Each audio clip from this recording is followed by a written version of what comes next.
first time Scar killed something, he was 4 days old. Nobody ordered him to. Nobody trained him to. There was no handler present, no command given, no target designated. There was simply a maintenance drone that had entered his enclosure to run a routine temperature check. And then there was not a maintenance drone anymore. There were pieces, spread across an area that the cleanup crew later measured at 32 feet in diameter, which was, for a 4-day-old creature who had not yet learned to walk properly, a remarkable achievement. The head handler at the time, a veteran named Sorek, who had worked with dangerous animals for 30 years and believed firmly that he had seen everything worth seeing, filed his report, requested a transfer, and never came back. That was how Scar's story began. He belonged to King Draveth Volun Cass, the Alpha King of the Vorkai Dominion, and the word belonged is doing a tremendous amount of work in that sentence, because Scar did not belong to anyone in any way that the word usually implies. He was not tame, he was not controlled. He was, at best, occasionally pointed in a direction and then left to express himself, which he did with a thoroughness that kept the Dominion's enemies in a permanent state of quiet reconsideration. The Vorkai themselves were not small people. They stood between 7 and 8 feet on average, with dense musculature built for a gravity well significantly heavier than most inhabited worlds. Their skin ran in tones of deep gray and blue-black, with bioluminescent ridge lines along the jaw and collarbone that brightened with emotion, pale gold for calm, deep red for anger, white for the specific state of focus that preceded violence. They had 4 fingers on each hand, each one ending in a retractable claw they had largely stopped using in daily life, but had absolutely not forgotten how to use when the situation called for it. They were, by the standards of most of the civilizations that shared their region of space, formidable. Scar made them look decorative. He stood at the height of 2 grown Vorkai males. His hide was a deep, shifting burnt orange and black. The colors moving under his skin like something alive lived just beneath the surface and occasionally changed its mind about where it wanted to be. 4 legs, each ending in claws that had torn through reinforced hull plating on 3 separate occasions. A skull broad enough that his amber eyes sat wide apart, each one the size of a grown Vorkai's fist, and both of them burning with the specific brightness of something that is always, always thinking. He had no tail wag. He had no softness. He had no moment in 11 years of recorded life where anyone present had thought, "That creature is comfortable right now." He was pure, distilled, walking consequence. And then a Russian woman walked off a shuttle and ruined everything. The shuttle came in at 0600 Vorkai Standard Time, which the Vorkai considered an appropriate hour for receiving foreign delegations because it was early enough to be slightly uncomfortable, which the Vorkai felt kept everyone sharp. The humans, apparently, did not get the memo about being uncomfortable. Or, if they did, one of them had lost it. The landing bay of the Vorkai capital was a structure built to impress. 200 meters of polished dark alloy, ceiling vaulted high enough that the upper levels disappeared into controlled shadow.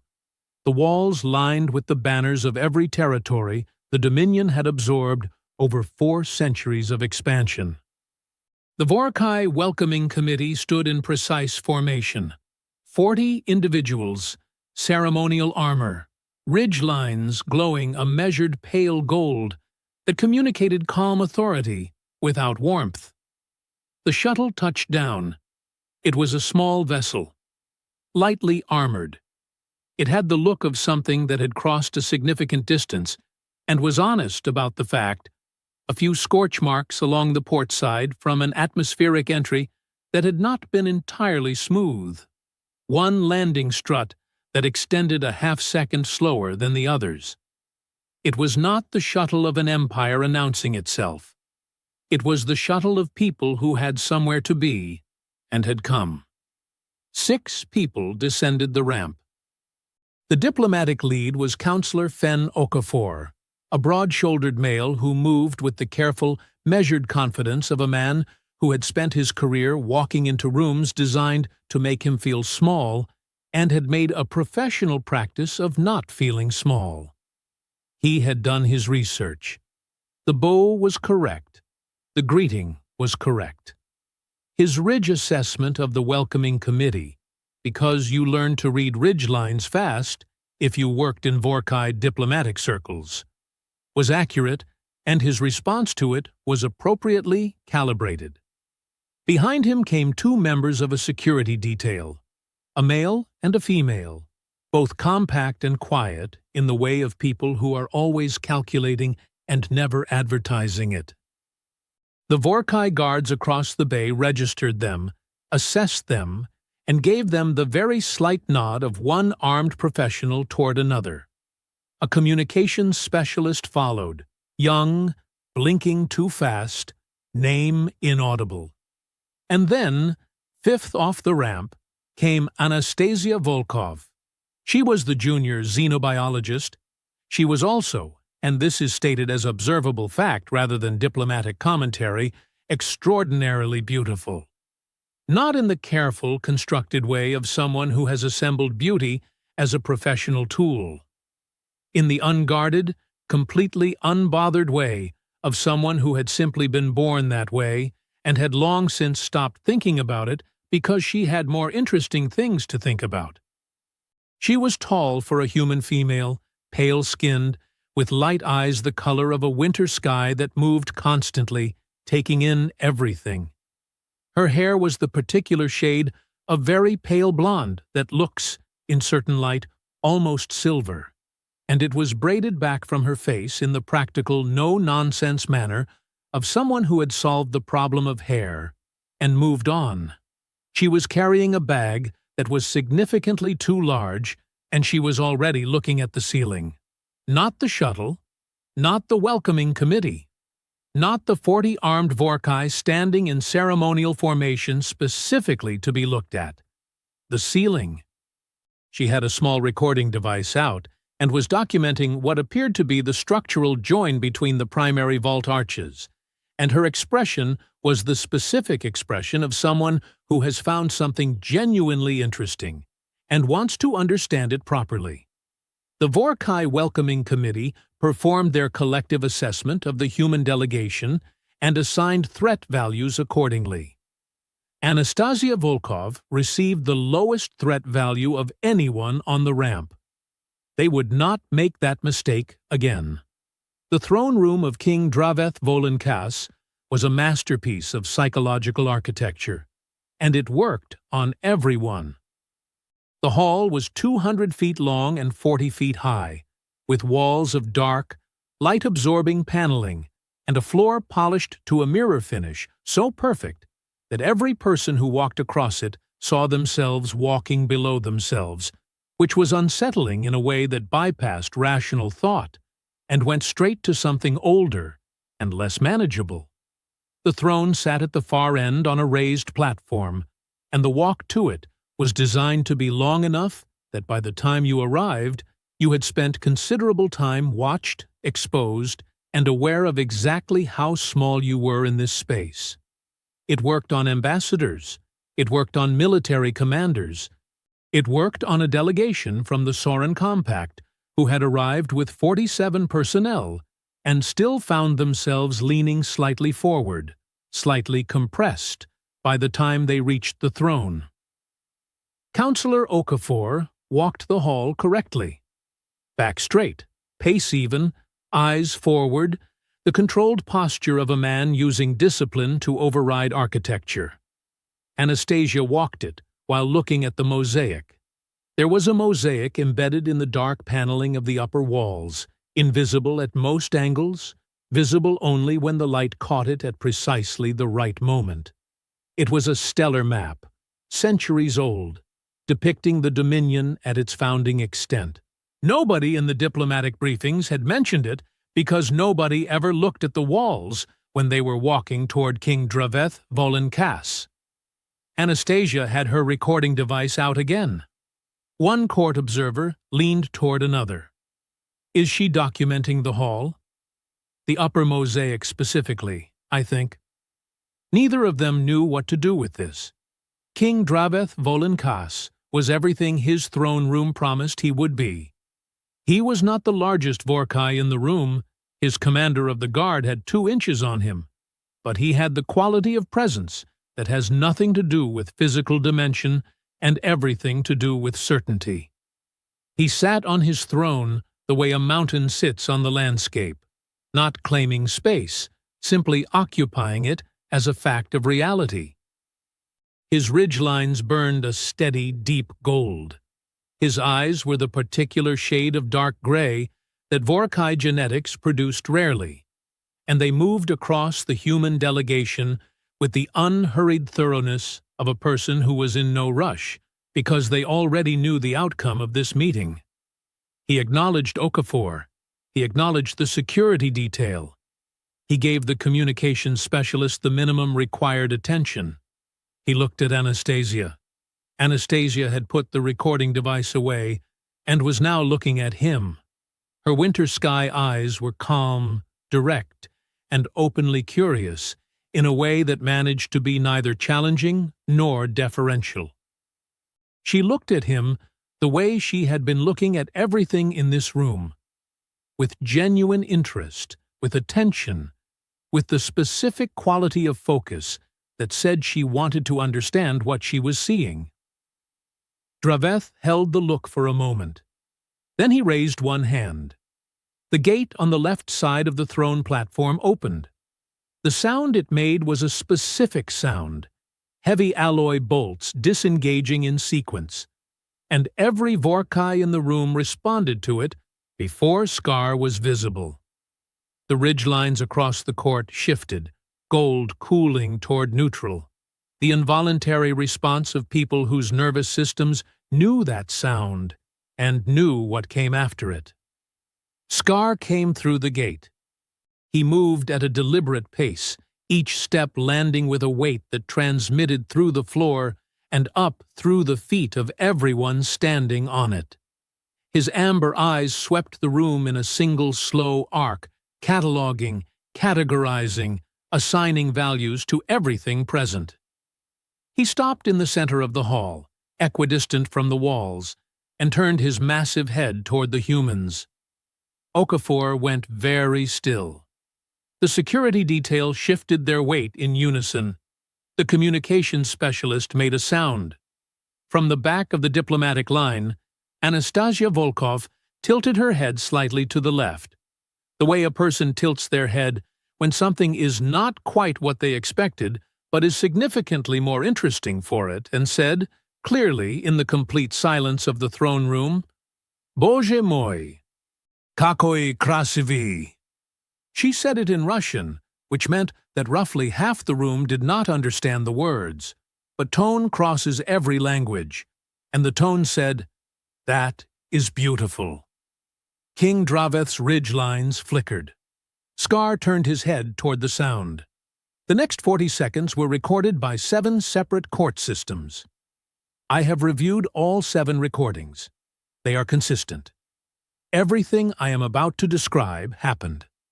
Anastasia Volkov stepped out of the diplomatic line. Okafor said, very quietly, "Volkov." Anastasia said, "One moment, counselor." Okafor said, "Volkov, I need you to—" She was already walking. She moved with the unhurried, straight-backed ease of someone who grew up in cold climates and learned early that the world did not slow down for hesitation. Not fast. Not performing calm. Simply moving toward something she wanted a better look at.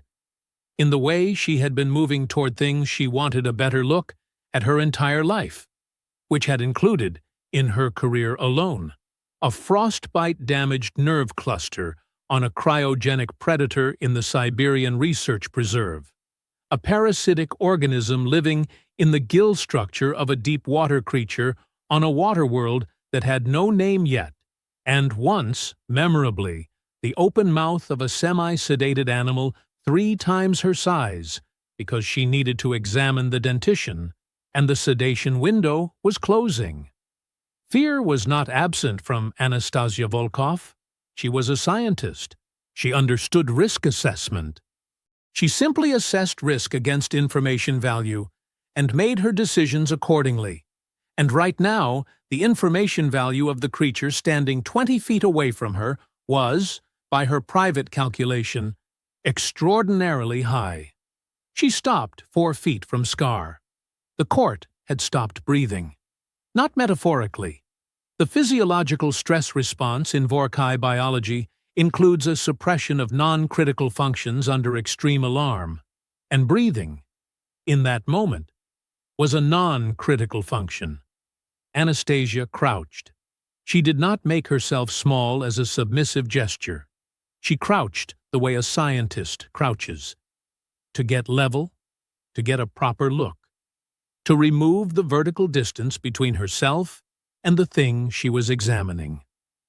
Her winter sky eyes moved across Scar with the systematic thoroughness of someone performing an assessment, starting at the skull, moving across the shoulder structure, tracking down the spine. She saw what she was looking for in the first 10 seconds. The tension was visible, if you knew what to look for. The held quality in the shoulder girdle, the very slight forward lean of the head that indicated chronic bracing, the base of the tail carrying a rigidity that had nothing to do with aggression and everything to do with a body that had been coiled for a very long time and had forgotten what it felt like not to be. Anastasia made a sound. It was low and soft and continuous, a sound from the back of the throat with no particular language in it, the kind of sound that bypasses the thinking part of the brain and speaks directly to the part that is older and quieter and pays attention to a different kind of signal. It said, "I am here. I am not moving. I am not a threat." The court waited for Scar to close the remaining 4 feet. Scar leaned forward and pressed his nose against her outstretched hand. He sniffed her palm, her wrist, the inside of her elbow.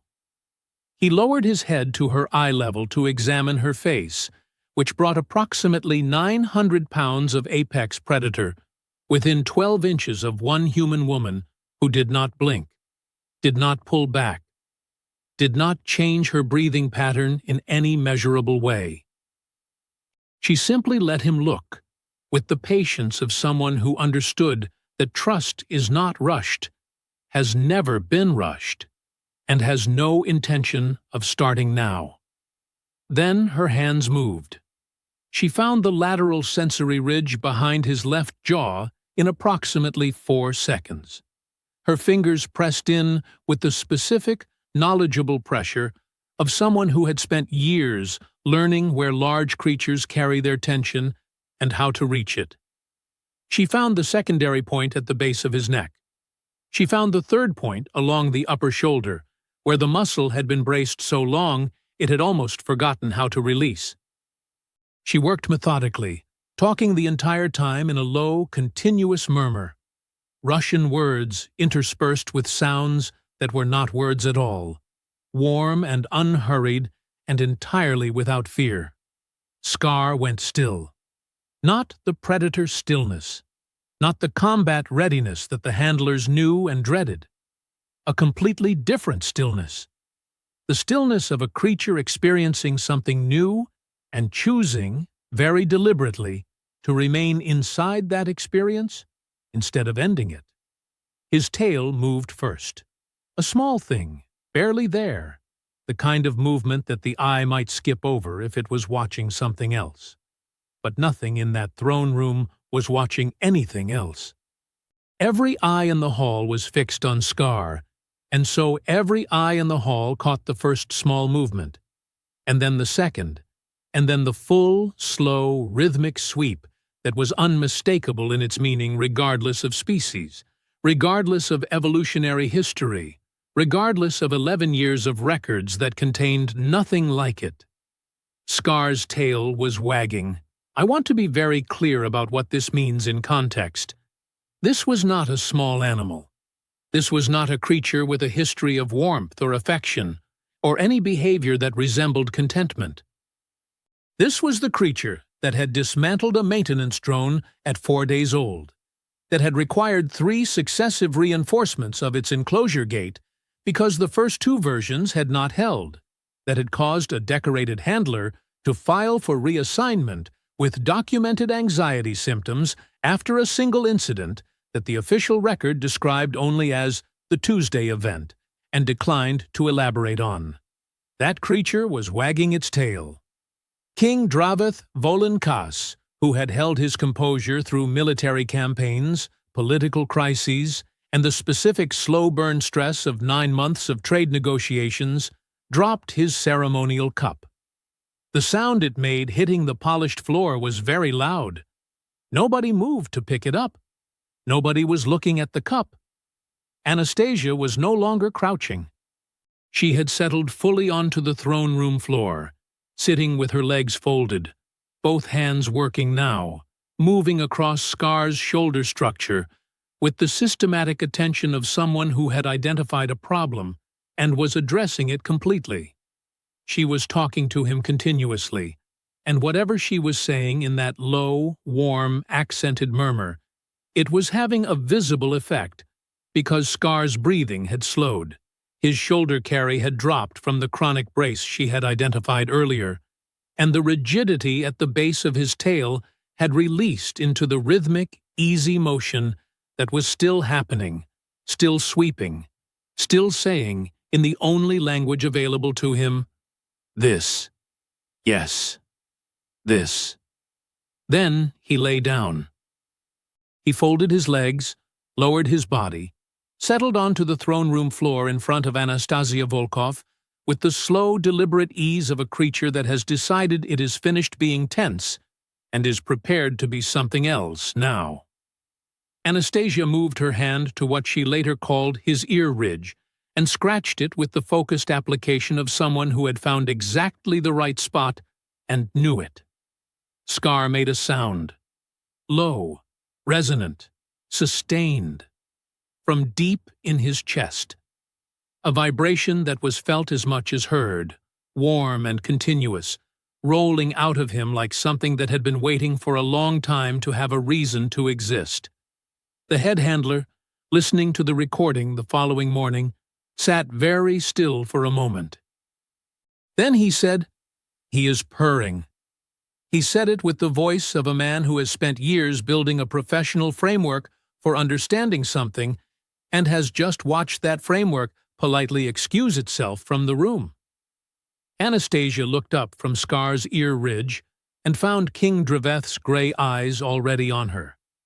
She met them with the same calm, direct, genuinely interested gaze she had brought into this room. She said, in galactic standard, "He is going to need some changes to his routine. I will explain later if you would like." The court was so quiet you could hear the slow, content sweep of Scar's tail against the polished floor. Draveth picked up his own cup. He did it himself. No attendant. He simply leaned forward, retrieved it from the floor, and set it back on the armrest of the throne with the careful, deliberate movements of a man using physical precision as a container for everything he was not currently expressing. He looked at Anastasia for a long moment. She had not moved from the floor. Scar was now arranged so that a significant portion of his body weight rested against her, which should not have been physically possible for someone her size, and yet was working because Scar had distributed himself with a consideration that was entirely new behavior. His eyes were half closed, his breathing was deep and even. His tail moved in small, occasional sweeps, reflexive and content. Draveth said, "You will explain this." It was not a question. Anastasia said, "His shoulder structure was bracing chronically. He has been coiled for a long time." The tension had settled into 3 specific points that were not releasing on their own. "I found them and worked through them," he responded. Draveth said, "You walked toward him." "Yes." "Across 4 feet of open ground." "Approximately, yes." "Without a command from me, without authorization, without any protective measure." Anastasia considered this. "I had my hands," she said. "That was the only tool I needed." Draveth's ridgelines flickered through 3 colors in quick succession, which was the Vorkai equivalent of a person taking a very deep breath, and then deciding not to say the first thing that came to mind. He looked at Okafor. Okafor said, carefully, "Xenobiologist Volkov has an extensive background in large creature behavioral science. She completed her doctoral research on stress response patterns in apex predators across 6 species. She has worked in 3 separate high-risk animal environments, including the Siberian Preserve, which houses—" "She is a doctor of animals," Draveth said. "Of animal behavior, yes." Draveth looked back at Anastasia. "And you looked at Scar and saw an animal?" Anastasia said, "I looked at Scar and saw a very intelligent creature, in a significant amount of chronic physical and psychological tension, and I saw that the tension was addressable. So I addressed it." She paused. "He is extraordinary, by the way. His sensory ridge structure is unlike anything in our documented xenobiology. His proprioceptive response is remarkably sophisticated. He knew exactly where my hands were before I placed them." Draveth was quiet. Then he said, "The dog." Anastasia's expression shifted slightly. It became something warmer. "You heard that." "The court heard everything." "I grew up with dogs," Anastasia said. "We have had them for 40,000 years. They came from wolves. Early humans and early wolves began occupying the same territory and found it mutually useful, and over a very long time, they became something different together. Dogs can read human emotion better than most humans can. They know when you are frightened before you show it. They know when you are sad before you say it. And they will put themselves between you and whatever threatens you regardless of size, regardless of odds, regardless of whether it makes any logical sense." She looked down at Scar. "He has the same quality," she said quietly. "Not the same shape, not the same origin, not the same history. But underneath all of that, there is something that is not only aggression. There is something that has been waiting." Draveth said, "For what?" Anastasia looked up. "For someone to reach out a hand and not be afraid," she said. The throne room was very quiet. Draveth looked at Scar for a long time. Scar, for his part, did not look at Draveth. Scar was watching Anastasia with the specific, total attention of a creature that has decided something important and is not reconsidering. By the end of the first day, every dignitary resident in the Vorkai capital knew the throne room had a new story in it. By the end of the second day, 3 faction leaders had sent verification requests through back channels because the story had reached them already and they did not believe it and wanted someone to confirm it was accurate, which it was. By the end of the third day, the recording existed in 6 diplomatic networks simultaneously, and the story was no longer a story that could be contained. It was a fact of the political landscape, and facts of that kind have a way of rearranging everything around them. The response was not what Councillor Okafor had anticipated.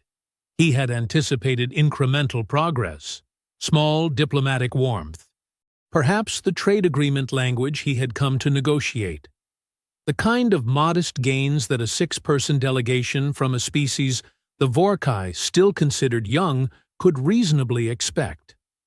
What happened was different.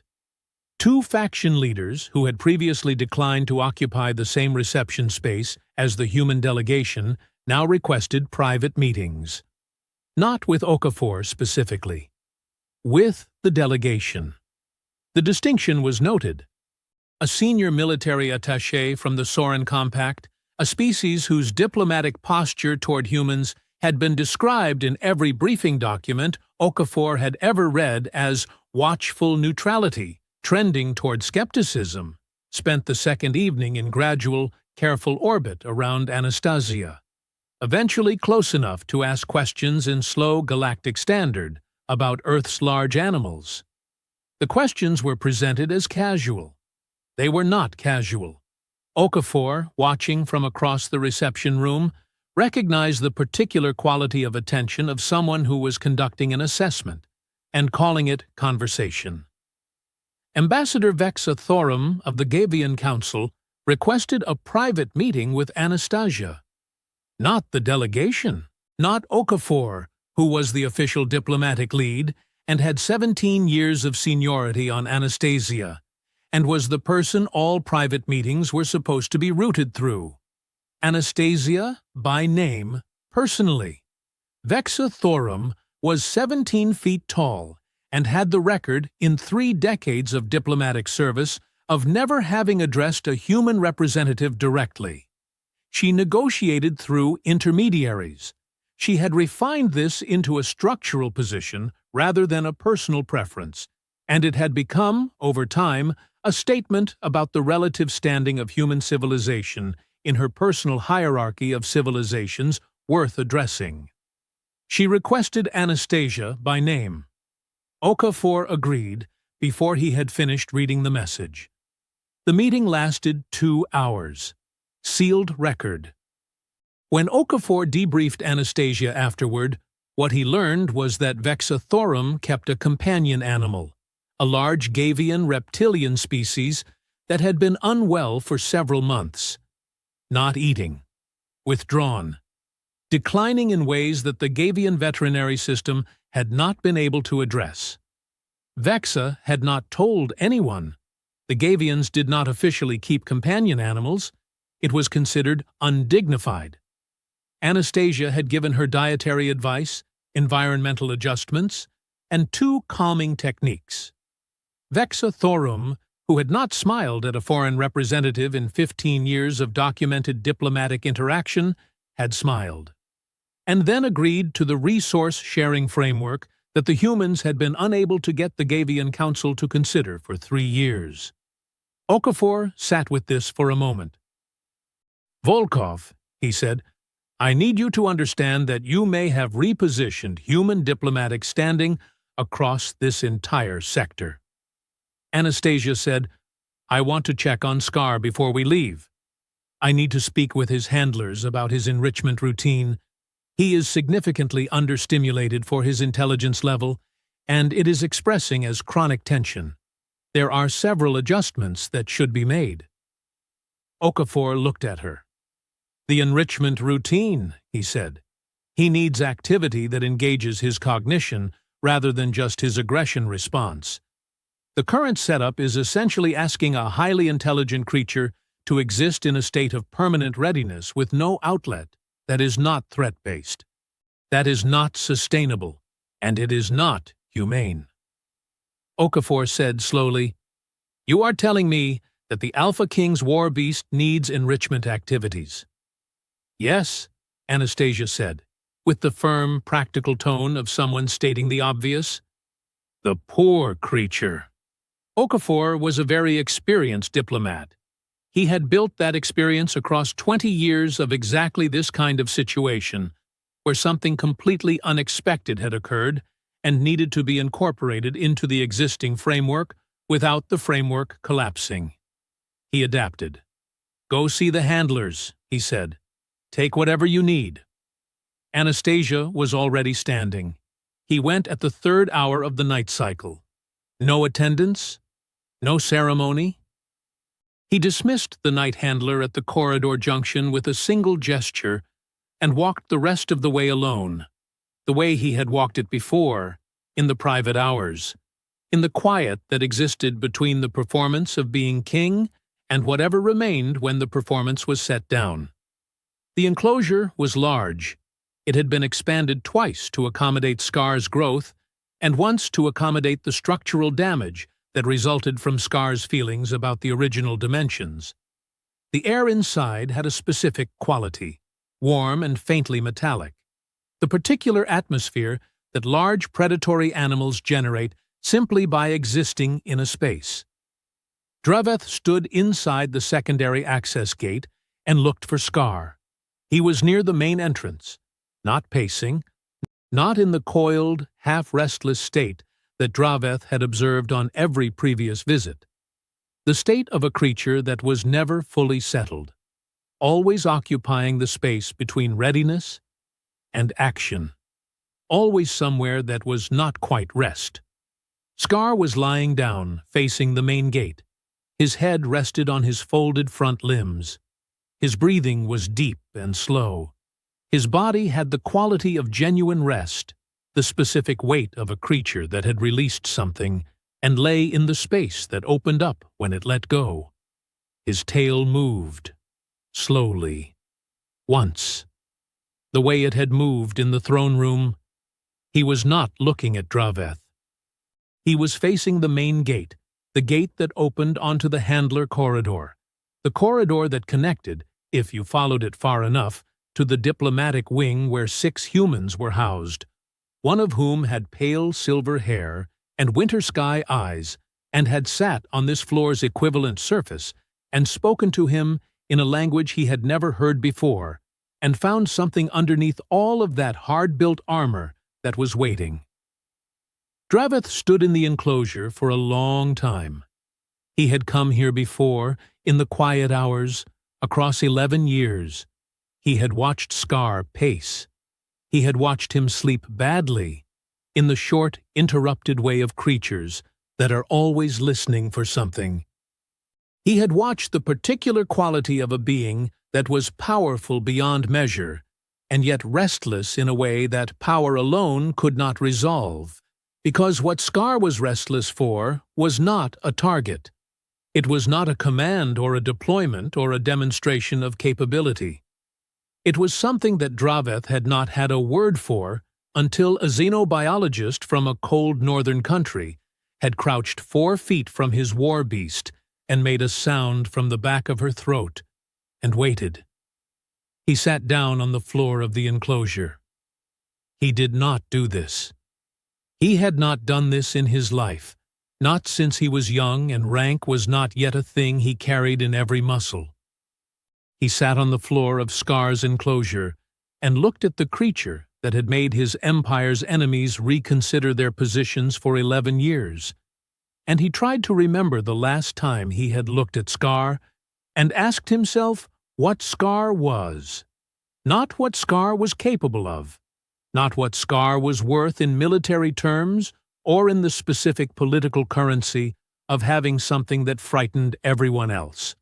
What Scar was, what lived inside that burnt orange and black hide behind those amber eyes that had never, until today, looked at anything the way they had looked at Anastasia Volkov, waiting to be trusted. That was what she had said. He had spent 11 years keeping Scar, feeding him, securing him, deploying him, maintaining him. He had done all of it correctly. He had done none of it wrong by the standards he had built his entire operation on. And a woman with a too large bag had walked off a shuttle and crossed a throne room floor and found, in 45 seconds, the thing that 11 years of correct management had never given Scar. A hand that was not afraid. A presence that did not calculate him as an asset or a threat or a variable. That looked at him and saw something worth reaching toward, worth sitting with, worth the time it took to find where it hurt and stay there without flinching. Draveth was quiet for a long time. Scar's tail moved again, slow and easy. He was not dreaming, or not fully. He was in the half place between rest and waking, and in that half place, Something moved in him that had no name in the Vorkai language, and probably had no name in most languages, because it was not a thing that had been observed often enough to need one. It was contentment, 11 years old, and the first time. Draveth stood, eventually. His joints registered the cold floor in the way that aging joints register cold floors, honestly and without diplomacy. He stood and looked at Scar for one more moment, at the slow sweep of the tail, at the deep and genuine rest of a creature that had finally found something it had been waiting for, without knowing it was waiting. Then he walked back toward his chambers. He was the Alpha King of 11 star systems. He had built that from the ground up with his hands and his mind, and a willingness to outlast everyone who had thought they could outlast him. He understood power in every form it came in. He had made a study of it. He had made himself into a master of it. He had missed one. The power of the open hand. The power of the person who walks toward the thing that frightens everyone else, not because they are reckless, not because they do not understand the risk, but because they have assessed it and decided that what is on the other side of the fear is worth more than the fear. He had missed it because it was not in any of the places he had learned to look. It had arrived on a small, slightly damaged shuttle on a Tuesday, wearing a braid that had given up somewhere around the 3rd transit gate, carrying a bag that was too large, and looking at the ceiling of his landing bay with a recording device and genuine delight. He stopped at the corridor window. The capital spread below him, lights across 11 systems worth of empire, everything he had built, everything he held. He thought about Anastasia Volkov sitting cross-legged on his throne room floor, with 900 pounds of war beast leaning into her like she was the first safe place he had ever found. And for the first time in a very long time, King Draveth Volan Kas stood at his window and did not think about power.